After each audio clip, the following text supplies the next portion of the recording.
वर्तमान समय में पर्वतीय क्षेत्रों से बढ़ रहे पलायन और किसानों के विकास के लिए कई महत्वपूर्ण परियोजनाएं चलाई जा रही हैं,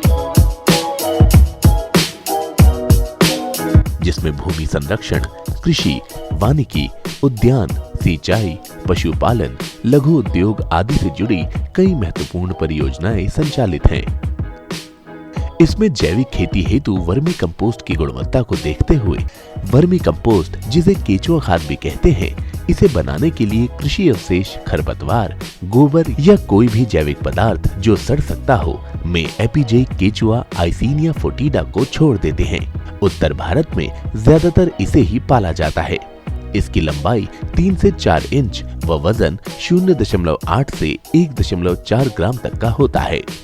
ये अपने वजन का 3 से 6 गुना प्रतिदिन खाता है।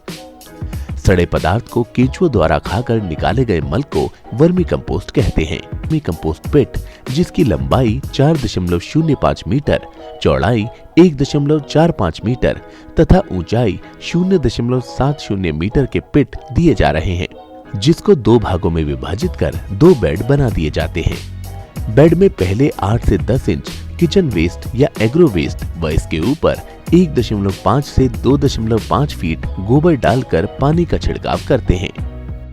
वर्म्स की जो क्वांटिटी है वो 1 स्क्वायर मीटर में लगभग 1 किलो यानी कि 500 से 700 केंचुए ऊपर से डाले जाते हैं और ऊपर इसको खरपतवार से, पुराल से या कोई भी सूती टाट होता है उससे इसको ढक दिया जाता है, क्योंकि केंचुए जो है अंधेरे में ही काम करते हैं। इसके बाद इसमें रोज़ाना इसमें पानी का छिड़काव किया जाता है और अगर इसमें गैस बन रही है या गोबर में गर्मी आ रही है तो इसको एक बार पलटना भी बहुत ज़रूरी है।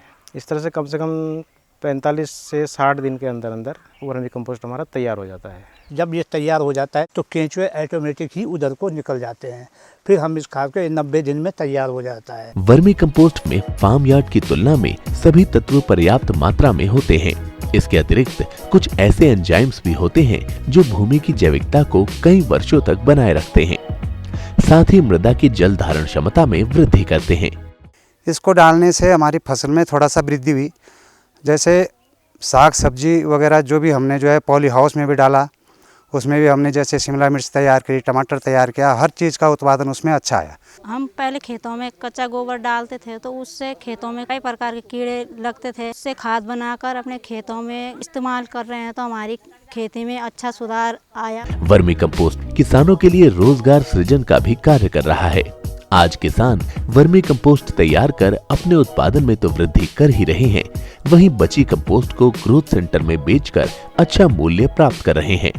हमें ज़्यादा दूर भी नहीं ले जाना पड़ता, ना इसकी कोई पैकिंग करनी पड़ती है। इसी विभाग में अपने जो है ये ग्रोथ सेंटर जो है बन रखा है। छाना अपने ले गए 8 रुपये किलो जो है 800 रुपये कुंटल हमें मिल जाता है। पहले वर्मी कंपोस्ट खरीदते थे, अब अपने आप पैदा कर रहे हैं, बस इससे हमारा रोज़गार भी हो रहा और खेती भी ठीक हो रही।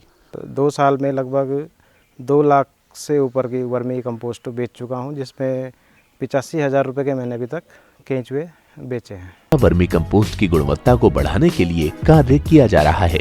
इसमें बायो एजेंट जैसे ट्राइकोडर्मा व सूडोमोनास के मिक्सचर को वर्मी कंपोस्ट में मिलाकर 1 से 2 किलो के पैकेट तैयार कर लिए जाते हैं।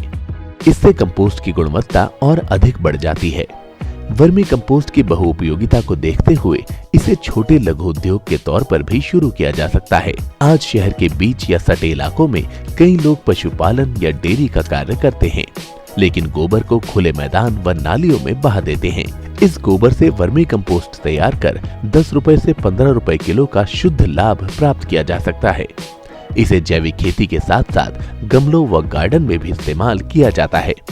ये स्वरोजगार का एक अच्छा साधन बन सकता है।